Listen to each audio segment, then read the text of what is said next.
Yo, what up guys? Another day, another Gala Flex serie content na naman tayo at this time nandito tayo sa PH United clan.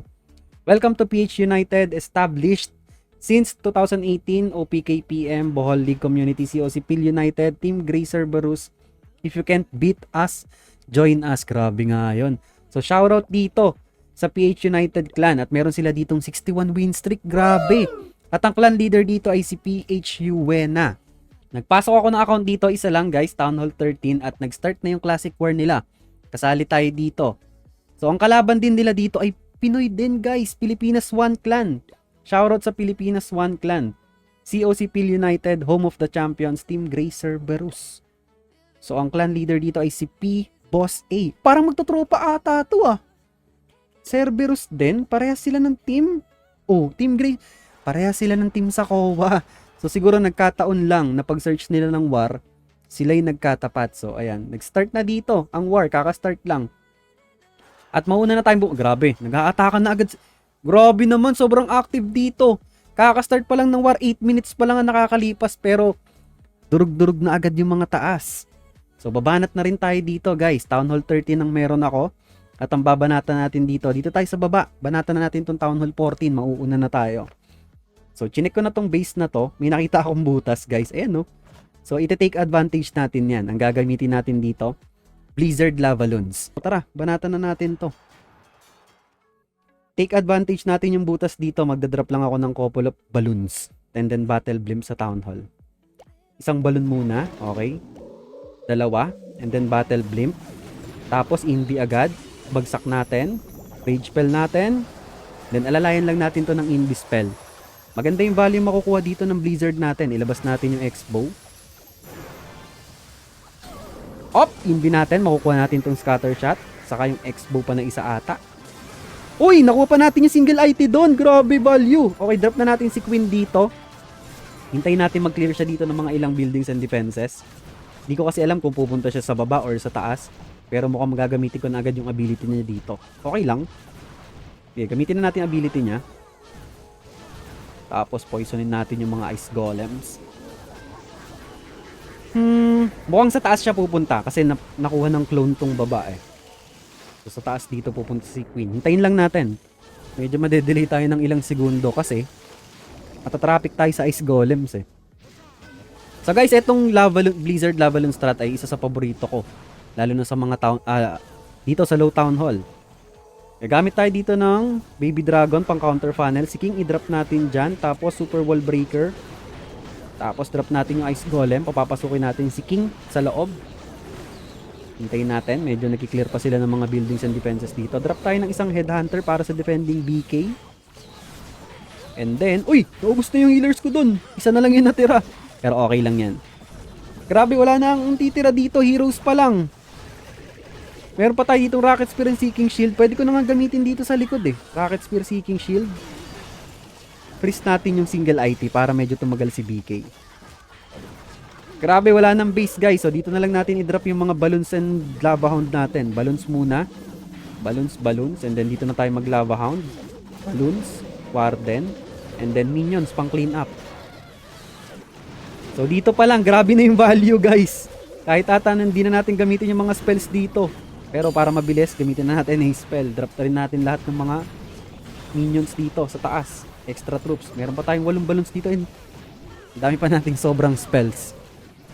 Balloon party! So ayun, GG's. Lipat tayo. Gamitin ko na rin yung isang attack ko dito. 2 attacks lang naman na meron ako sa Town Hall 13. Let's go! Okay, next attack. Banatan na natin tong Town Hall 15. Town Hall 13 versus Town Hall 15. Banatan na natin to. Gagamit tayo dito ng Fireball Rocket Balloons. Try natin. Town Hall 13 versus Town Hall 15. Ano kayo maganda? I-Fireball. Parang dito sa kaliwa kasi nandito yung CC troops eh. Para ma-pull natin. Or sa baba. Dito tayo sa kaliwa. Fireballin natin tong Spell Tower. Pero drop muna tayo dito ng Warden. Balloon muna. Balloon, Warden, healers. Okay. Wala pala akong flame flinger. Sige, okay na to. Siege barracks na yung gagamitin natin. Hintayin natin makapag-clear ng konti si Warden dito. Okay, 4 na invis pala meron ako dito. Pwede ko na ata yung fireball to eh. Teka lang, check ko lang. Hindi, hintayin ko na si Warden. Kaya mo siya mag-clear ng konting buildings dyan. Ay, may Tesla farm pala dito. Tulungan na nga natin. Tanggalin natin itong mga wizard tower dyan. Para mapabilis ang buhay natin. Tanggalin natin tong Tesla. Tapos, pwede ko nang i-invi to. 2 invis lang. And then double quick fireball. Okay, nice. Saan pupunta si Warden? Sa baba? Sayang, di pa siya dun sa may taas pumunta. Anong gagawin natin? Dito ko drop yung siege barrack sa 6 o'clock. Tapos, teka lang, baka mategi si Warden dito eh.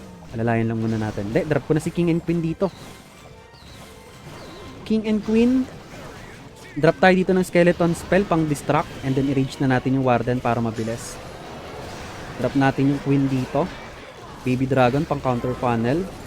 Super Wall Breaker. Wait natin makuha yung air defense. Okay. Si Warden. Good siya dito. Distract. Uy! Kasama sa peka yung Warden natin. Wrong move. Sige, sungkitin na lang natin ang rocket balloons yung monolith. Uy, Warden. Huwag kang matitegi dyan. Kalma ka lang. Town Hall 15 pa naman yan, boss. Gamitin natin ability ng Queen. Yung Warden natin, gusto niya talagang sumama sa mga tropa pits. Mag-solo ka na lang kaya, boss. Ayaw mo? Eh di don't. Wala na akong wall breaker dito. Pero sige.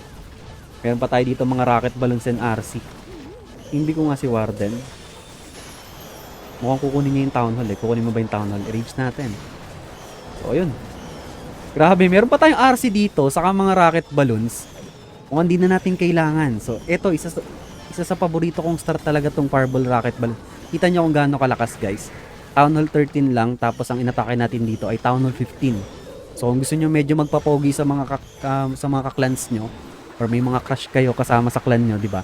Pag-aralan nyo tong strat na to kasi matik pag na-impress matik may impress talaga sa inyo yung mga chicks na crush nyo, guys, pag pinakitaan nyo ng mga ganitong strat, di ba? Ayan. So ayan. Ipa-fast forward na lang natin to, and then ipapakita ko yung mga iba't ibang attacks na gagawin dito ng PH United. Grabe! Guys, 16 minutes pa lang yung dumilipas and paubos na agad yung mga bases dito. Grabe naman, sobrang active na mga players dito. Tignan nga natin. Grabe, shoutout sa inyo, guys. 30 minutes challenge ata to. Pag start ng war, palagi kinabukasan wala ka nang aabutan. Creative attack. Ayun, sabi ni Miss Wena. So, grabe, sobrang active na. Grabe yung online, guys. 17 over 48. Napaka-active ng PH United clan. So, ayan, good luck. Papas forward na natin to and then pipili tayo ng mga attacks na ginamit nila dito para i-flex natin. Let's go! Fast forward tayo dito, guys. Grabe, kaka-open ko lang ulit ng account ko dito sa PH United pero in less than 1 hour. Tapos na agad, completed na agad yung mga stars nila dito. 40 minutes ago, kaka-start pa lang ng battle day dito pero tinapos na agad nila. Grabe. Ayan, sabi pa ng isang kasama nila dito. Kawawa mga tulog, wala nang haabutan. So ayun, matik pagising ng mga ibang members nila. Mangluluts na lang, grabe, sarap. Hayahay ang buhay. So magpapakita tayo dito ng mga attacks nila. Magpe-flex na tayo. Simulan na natin. Panoorin natin yung attack nila dito sa number 1 at si Light ang babanat dito. Si Light ng PH United using Fireball Meteor Golem. Okay, sige. Panoorin natin kung anong diskarte ang ginawa dito ni Light. Okay. Nag-drop muna siya doon ng Archer, pan-test, and then rekta na agad ng Fireball. Sa Ricochet Cannon.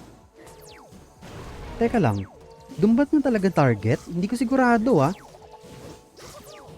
Kasi walang nabasag, guys. Di gets, walang nabasag. Nagkamali ata si Light ng fireball dito. Pero na 3-star niya pa rin. Grabe, sige. Tignan natin, panoorin natin kung paano niya na-recover yung attack niya dito.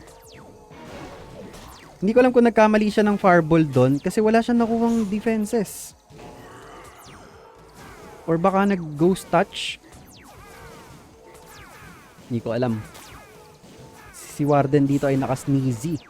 Okay. Uy, grabe. Max na yung level ng tiles ng yung base ni Matt. Sige, hinihintay niya siguro makalir ni Warden tong mga buildings para makapag-form ng pating sa kanyang Meteor Golems. Ayan. Gumamit siya ng Giant Arrow and Log Launcher sa may 12 o'clock. And then, dito siya the rest mag-e-entry sa may bandang 10 o'clock. Okay, okay. Si King ay naka-Spirit Fox, nasa may right side. And then the rest ng mga Meteor Golems niya nandito. Papunta sa Town Hall, yung lag launcher, maganda yung ginagawa. Mag-o-open up ng walls yun para talagang sigurado magkaroon ng access sa Town Hall. Yung mga Meteor Golems dito ni Light. Okay, nice. Nagbibigay ng invi yung Fox kay King. And then, ayun na nga. Easy access sa Town Hall dito para sa mga Meteor Golems ni Light. Ang dami niya pang spell support dito ah. Okay, gumamit na siya ng Rocket Spear kay RC and then in-overgrowth spell niya muna yung left side pala kanina. Kaya lang nag-end na yung duration ng overgrowth spell doon. Ang dami niya pang spell support dito. May mga super barbs, nilapag na rin niya para makatulong, mapabilis yung attack. May isang Meteor Golem pa dito sa kaliwa oh. Pero yun na nga, wasak pa rin kay Light, grabe. Nice hit from Light. Grabe, buhay pa lahat ng mga Meteor Golems niya guys. Yung 5 pirasong Meteor Golems, buhay. Grabe ka naman, sir. Grabe ka naman, sir. Hindi ko alam kung ano nangyari doon sa fireball niya kanina eh, pero kahit hindi gumana yung plan A niya, nakuha niya pa rin dito yung base ni Matt. Nice hit. GG's. Well executed. Nice recovery kay Light using fireball Meteor Golem. Galing. Okay, panoorin natin dito yung sa number 3. Si Rio. PHU Rio. Okay. Meron siya dito, ganun din, Fireball Meteor Golem, guys. Ay, hindi! Mukhang RC Walk to, may recall spell. Ayun na nga, RC Walk Meteor Golem Smash. Nice. Sige. Nag-start siya dito sa may Clan Castle area, sa may right side. Okay. Mukhang gusto niyang kunin yung monolith dito. Uy! Super Miner rin laman. Ako, delikado yan, ha? Aray ko! Kalahati yung bawas kay RC nung sumabog na Super Miner. Bakit sa Warden ko? Sa bagay, normal mode kasi guys. Pero kung nasa esport mode to or legend mode, malamang baka na-force yung ability ni RC doon. Oop! Okay, ni-recall out na niya. Hindi niya na nakuha yung isang Super Wizard Tower doon, pero nakapag-form na magandang pathing para sa kanyang Meteor Golems. And then nandito, Giant Arrow kay Queen. Action figure para mag-activate yung Indispel Tower sa may Town Hall part, and then log launcher yung gamit niya dito. Okay. Dinarap niya na rin si King dito sa may bandang baba. Sa harap ni Queen. Medyo low na yung RC niya dito ah. Okay, ginamit niya na dito yung Rocket Spear. Baka hindi pa matapos kasi, 'di ba? Pag nategi yung RC, nice. Meron pa siya ditong Eternal Tomb ah. Hindi niya pa ginagamit yung Eternal Tomb ni Warden. Uy. Okay, gumamit siya ng overgrowth spell doon para hindi magulo yung pathing ng kanyang mga troops and heroes. Nice. Para dito lang talaga papunta sa may Town Hall part. Ganda. Okay, totem spell invested sa may Town Hall part. Nag-activate din yung Rage Spell Tower doon sa taas. Maganda yan kasi by the time na nandyan yung mga troops and heroes niya, wala na. Nag-fade out na yung Rage Spell. Nice. Grabe, ipit na ipit dito yung Eternal Tomb ni Rio. Hindi niya pa rin ginagamit, guys. Meron pa. At meron pa siya ditong Rage Spell na natitira. Sobrang dami pa ditong troops and heroes. Grabe. Sige, tignan natin. Pero mukhang wala. Paikot na lang to. Okay, gumamit na siya ng Eternal Tomb. Pero habi sa back-end ginamit. Ipit na ipit yung Eternal Tomb ni Rio. And ayun na. Magi-clean ups na lang siya dito. Wala na masyadong threat sa mga troops and heroes niya. Ricochet cannon na lang pero kaya na to. Buhay pa si Queen, si Warden, si BK at napakarami niya pa ditong Meteor Golems. Nice hit from PHU Rio. Galing, husay. Using RC Walk, Meteor Golem Smash. Yo, GG's. Galing. Uy, nandun pa yung Tornado Trap. Okay, next. Okay, panoorin natin dito si Vert. Si paring Vert. PHU Vert. At gagamit siya dito ng... Uy! Kakaiba yung troops composition niya ah. Fireball with Furnaces and Yetis. Fireball Yeti Smash ba to with Furnaces? Tignan nga natin kung anong plano dito ni Vert. Nice. Mukhang idadissect niya ng mabuti tong base ni Alan. Panoorin natin. Okay, nag-start siya dito ng Warden Walk sa may 6 o'clock. Si Warden ay naka-sneezy. Sige. Mukhang gusto niyang fireballin yung Rage Spell compartment dito. Or pwede rin tong Air Sweeper or etong Multi-IT. Maganda yung value makukuha. Pero hintayin natin siya. At meron siya mga furnaces dito sa likod para bumilis yung pag-clear ni Warden dito. sa mga trash buildings and defenses.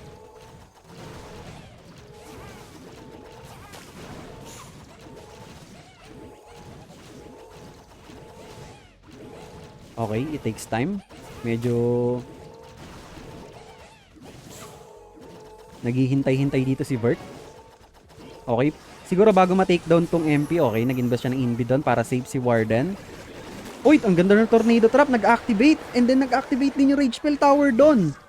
So hindi pa rin siya nagbabato. Yung gitna ba ang gusto niya i-fireball dito? 1 minute and 49 seconds remaining. Grabe, sobrang pasyensyoso naman ni paring Vert. Meron pa siyang isang Rage Spell dito. Nako, kaya lang, uy, nice save! And then, okay, ginamit niya na dun yung fireball. Baka gusto niya sanang patamain dito sa pinakagitna eh. Kaya lang napuwersa na yung fireball niya dito sa may left. Wow, may recall spell. Hindi ko napansin. Hindi ko napansin yung recall spell niya. And then ni-recall back niya dito sa may left side. Kasama na. May kasama pang dalawang furnaces. Okay. Kinlear out niya lang muna yung compartment dito sa baba.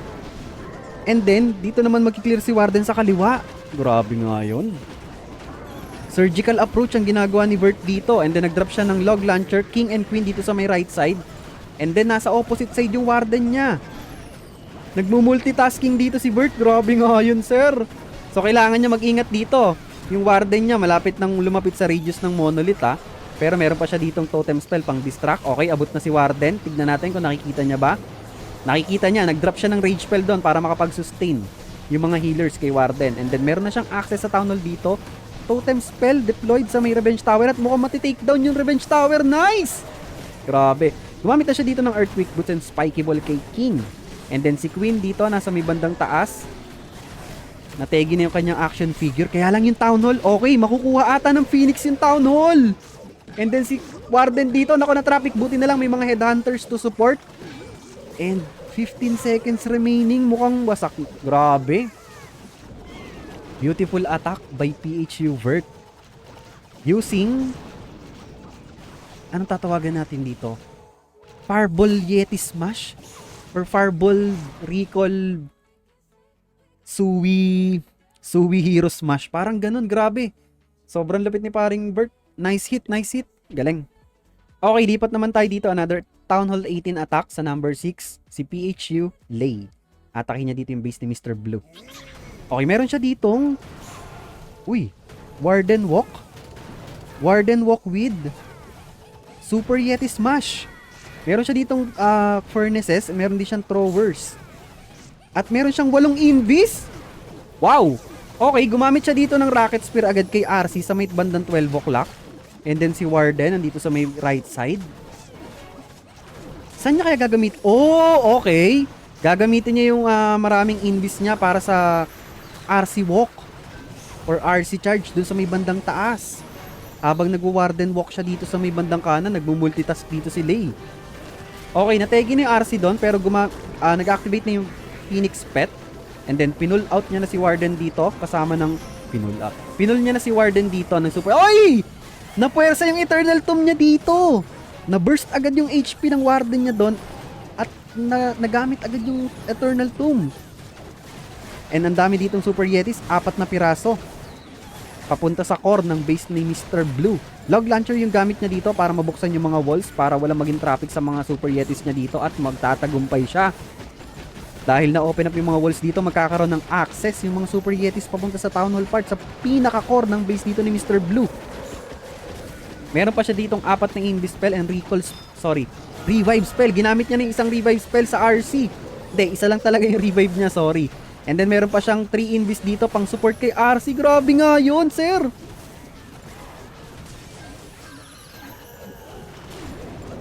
Napakalupit naman ni Lay. Mukhang matetegi na yung Queen dito. Binabanatan siya ng Ricochet Cannon. Pero yung RC niya dito, buhay pa ulit. Second life na to ni RC. Pero mukhang matetegi na ata ulit si RC doon. And then ang matitira na lang dito ay yung BK and then the rest ng Super Yetis. Para, aba! Hindi, matetegi nga yung RC. Akala ko makiklear pa ni RC yung Super Wizard Tower doon. And then yun na nga. Wasak na yung base dito ni Mr. Blue. Nice hit from Lay. Using Fireball. Hindi, sorry. Using Warden Walk RC Charge with Super Yeti Smash. Grabe. Surgical approach yung ginawa niya dito.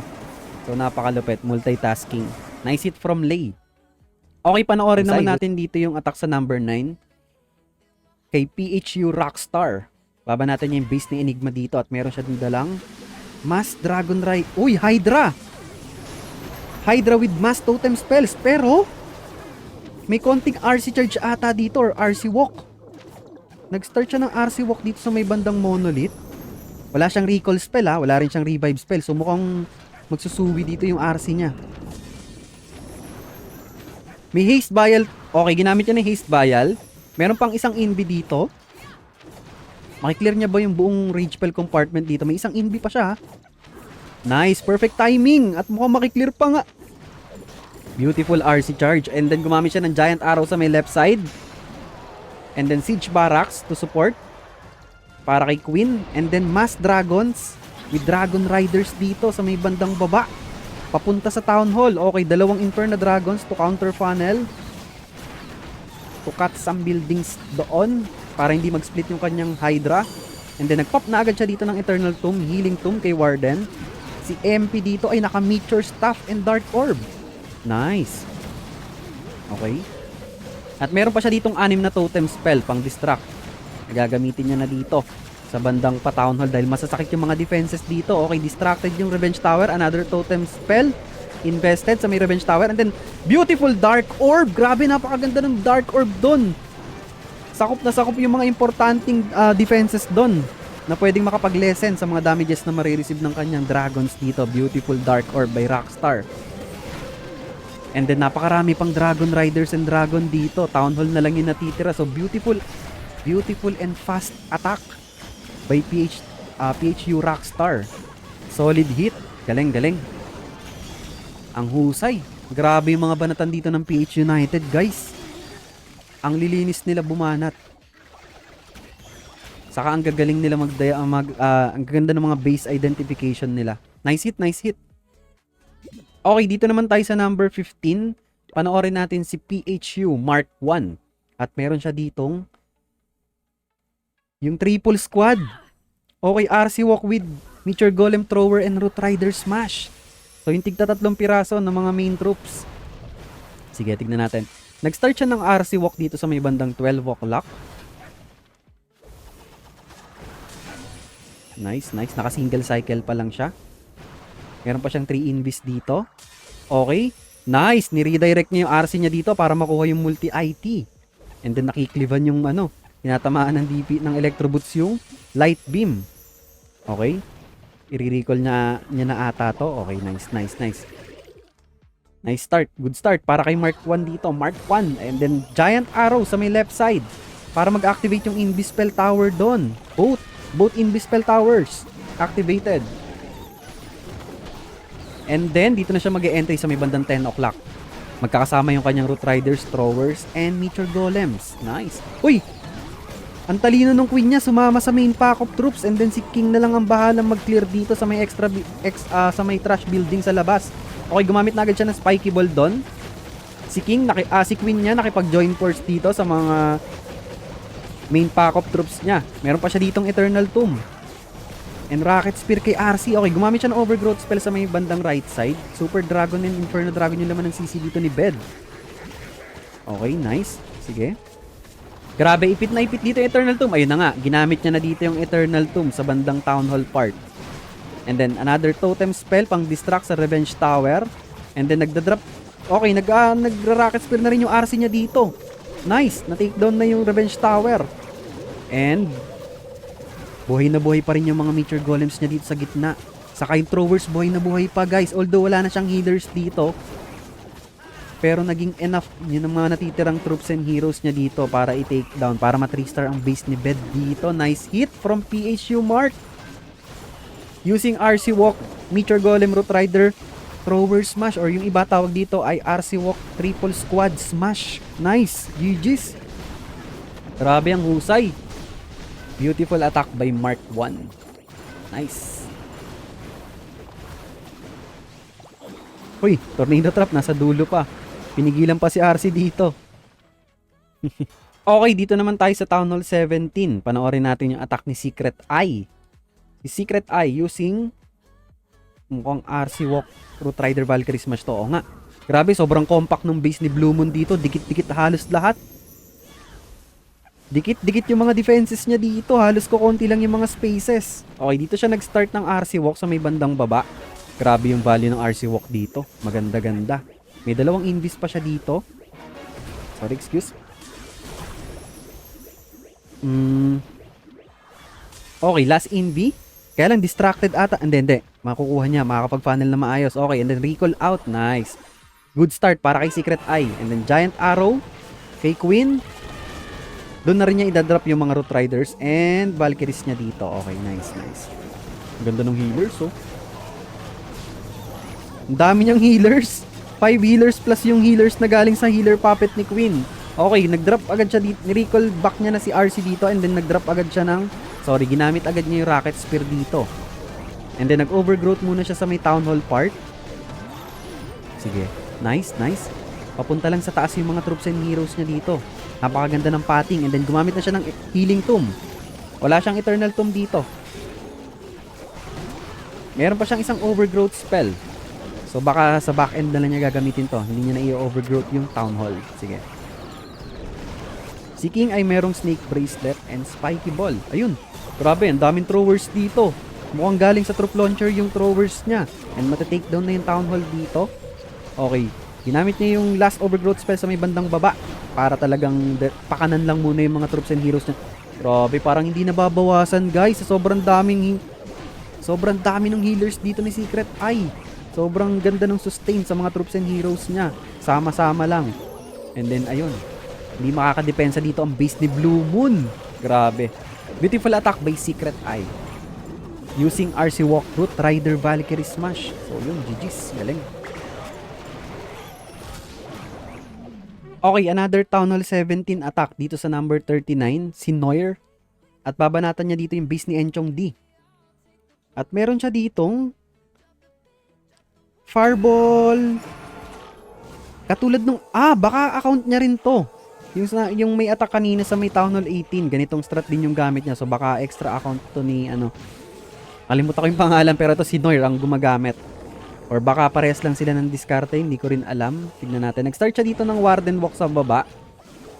With 2 furnaces ba? Or 1 furnace lang to? Parang nategi yung isang furnace niya. Or magkapatong dito yung dalawa. Oo nga, mukhang magkapatong. Magkapatong yung dalawang furnaces doon. Okay.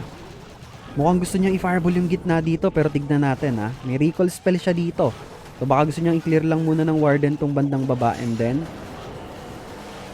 after ng fireball sa kanya i-recall out. Tignan natin. Uy, nag-change target yung Warden niya. Ayaw nang tapusin si RC. And then nag-decide siya. Gusto niya na ulit. Grabe, nag-mood swing. Sige.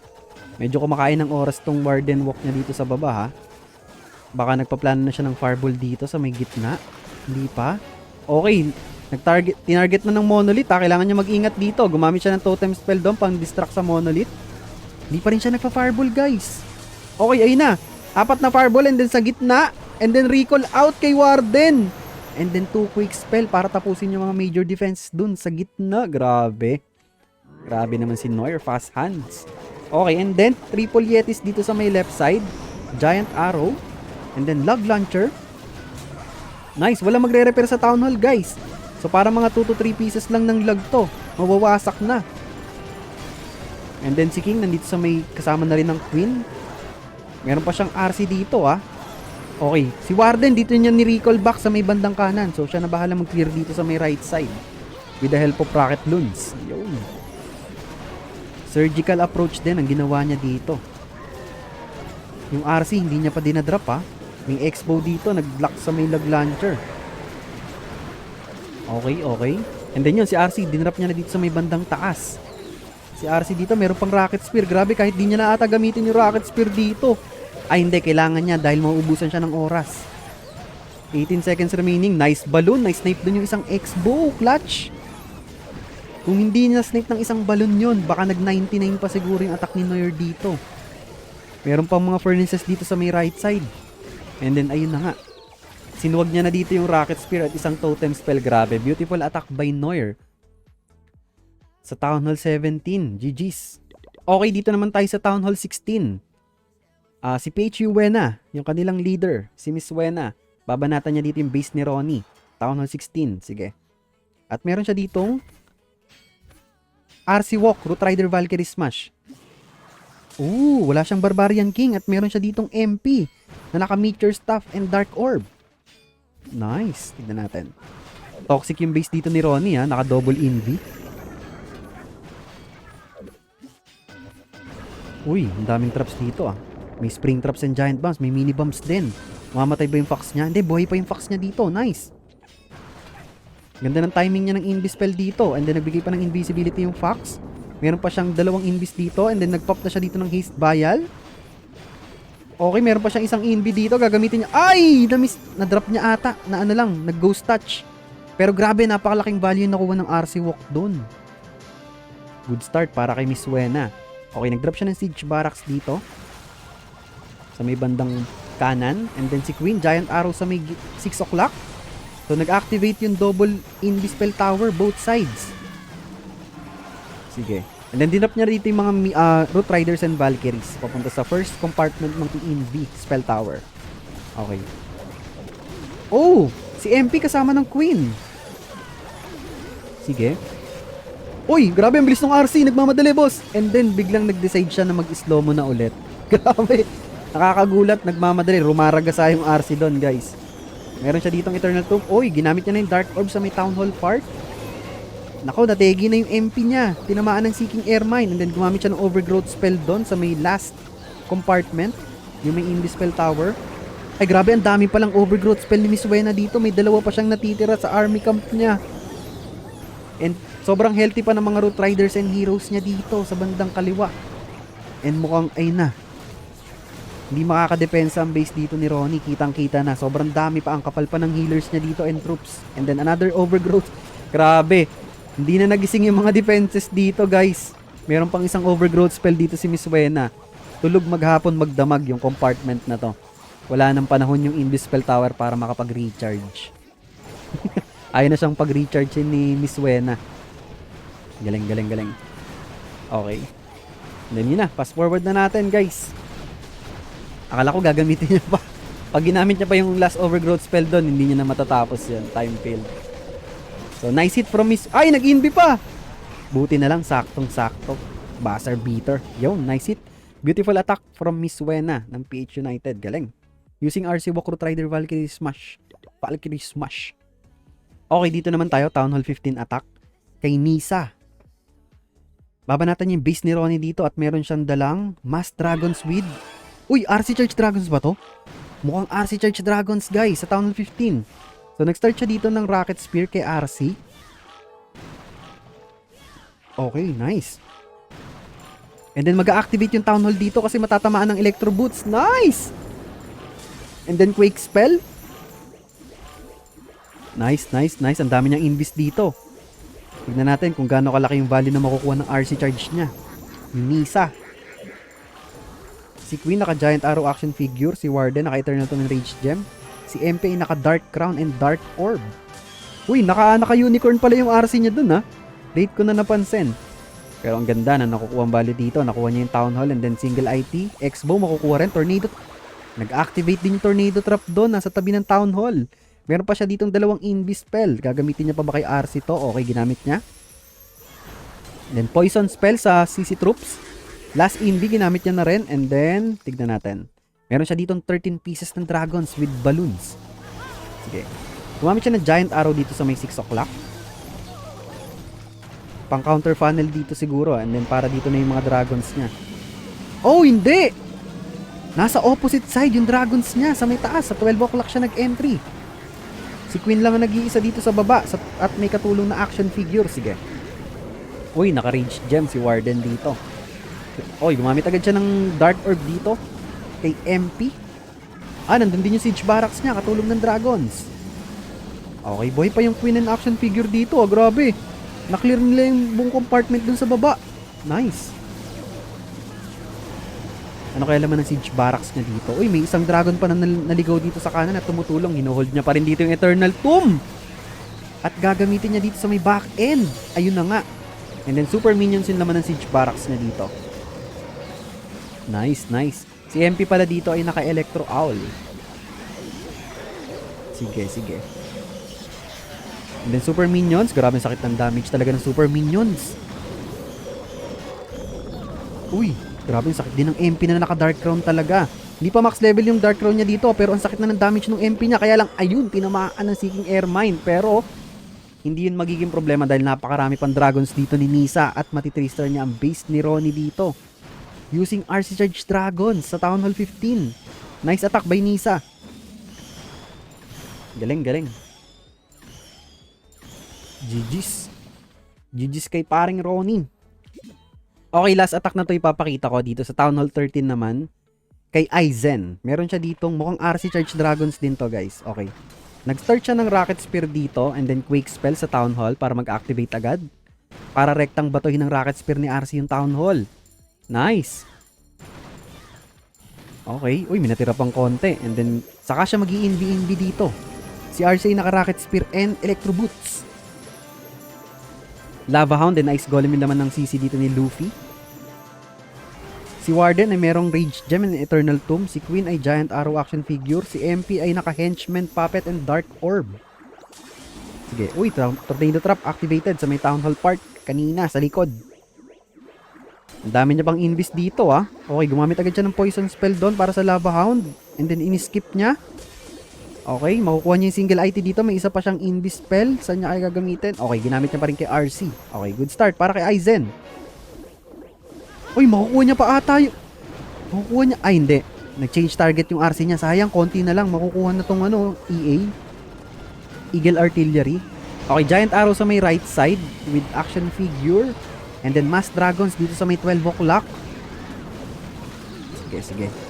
Meron siyang Eternal Tomb dito, ah. And meron siyang Dark Orb kay MP. Tingnan natin. Uy, nag-drop siya ng Siege Barracks dito sa may 6 o'clock.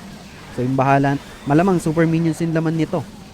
Sige, zoom out natin para kitang-kita natin dito.